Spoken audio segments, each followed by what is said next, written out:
پیسے ہم ان کو دیتے ہیں اس سے بھی کم قیمت میں وہ ڈیم بن جاتا، لیکن ہم نے اپنا وہ کام نہیں کیا، بلکہ ہم ان چند لوگوں کو ہماری خون پسینے کی کمائی ہوئی جو ہے وہ نچوڑتے چلے جاتے ہیں۔ تو اس لیے کسی صورت میں بھی اب آئی پی پیز کو تو اسپیئر نہیں کیا جا سکتا کہ وہ لوٹیں کھائیں مزے کریں اور پاکستان کے کروڑوں لوگ جو ہے وہ ذلت والی زندگی گزاریں۔ اس کے لیے حکومت کی طرف سے جب تک واضح اور متعین طور پر چیز نہیں ہوگی، اور ہم مذاکرات میں یہی چاہتے ہیں کہ یہ چیز بالکل واضح اور متعین طور پر سامنے آئے، ہم کسی جو ہے وہ وعدہ فردہ پہ یقین کر کے جانے والے لوگ نہیں ہیں۔ ہم سمجھتے ہیں کہ یہ آئی پی پی والا مسئلہ 100% ایڈریس ہونا چاہیے تاکہ چند ماہ میں پاکستان کی عوام کو ریلیف ملنا شروع ہو جائے اور پاکستان کی معیشت کو چل پڑے۔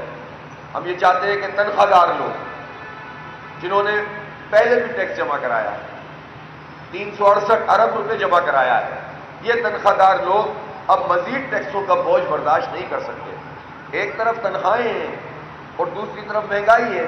مہنگائی کے نتیجے میں اگر کسی کی مثال کے طور پر لاکھ روپے تنخواہ بھی ہے، 2 لاکھ روپے تنخواہ بھی ہے، 3 لاکھ روپے بھی ہے، 50,000 ہے، تو جو اگر لاکھ روپے تنخواہ ہے تو مہنگائی کے بعد اگر یہ ایک سال میں 20 سے 25% انفلیشن ہو جاتا ہے تو اس کے نتیجے میں وہ تو آدھی کتنی رہ گئی، 80%، 82% رہ گئی۔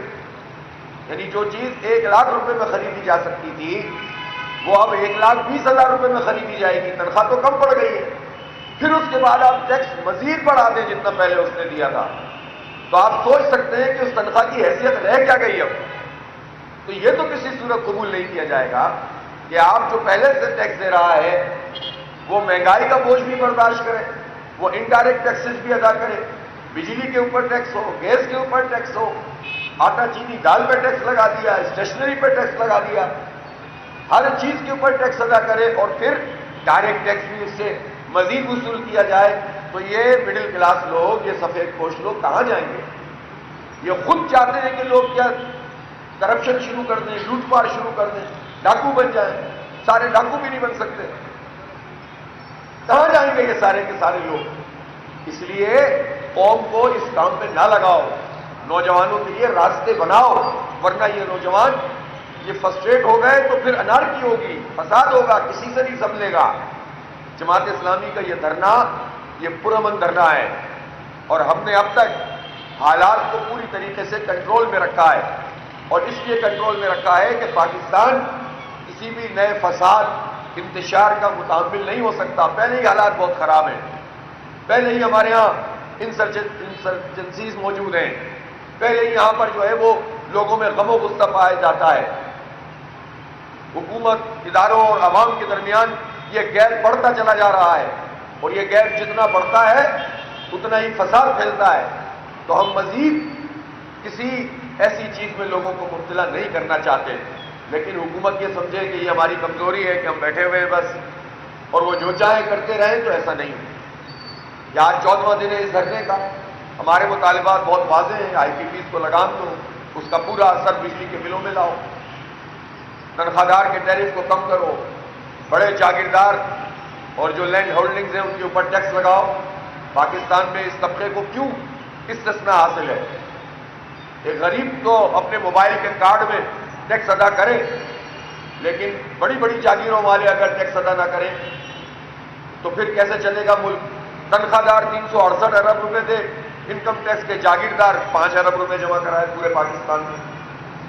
ہم چھوٹے کسانوں کی تو بات نہیں کر رہے، چھوٹے کاشتکاروں کو تو ہم کہتے ہیں ٹھیک ہے ان کو تو ریلیف دو، لیکن بڑے جاگیرداروں کو تو ٹیکس نیٹ میں لاؤ، ان سے تو وصول کرو، اور ان جاگیروں کو کہ جو جاگیریں انگریز کی عطا کردہ تھی، جو انہوں نے اپنی محنت سے نہیں کمائی، ان کی اولادیں مزے کر رہی ہیں، سیاست بھی ان کی، سماج میں گرفت بھی ان کی، دولت بھی ان کی، معیشت بھی ان کی، زراعت بھی ان کی، پھر گنے کی فصل بھی ان کی اور ملیں بھی ان کی چینی کی۔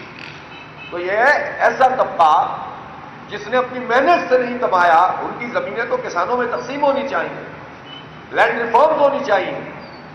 تو ہم یہ سمجھتے ہیں کہ پہلی مرتبہ پاکستان میں یہ بات ایڈریس ہو رہی ہے، جماعت اسلامی کو کریڈٹ جاتا ہے کہ اس نے محروموں، مجبوروں، مزدوروں اور کسانوں کی بات کی ہے، اور اس سسٹم کو بالکل عیا کر دیا ہے کہ کون لوگ ہیں جو اس پورے نظام کے سے فائدہ حاصل کر رہے ہیں اور کون لوگ ہیں کہ جن کا استحصال کیا جا رہا ہے.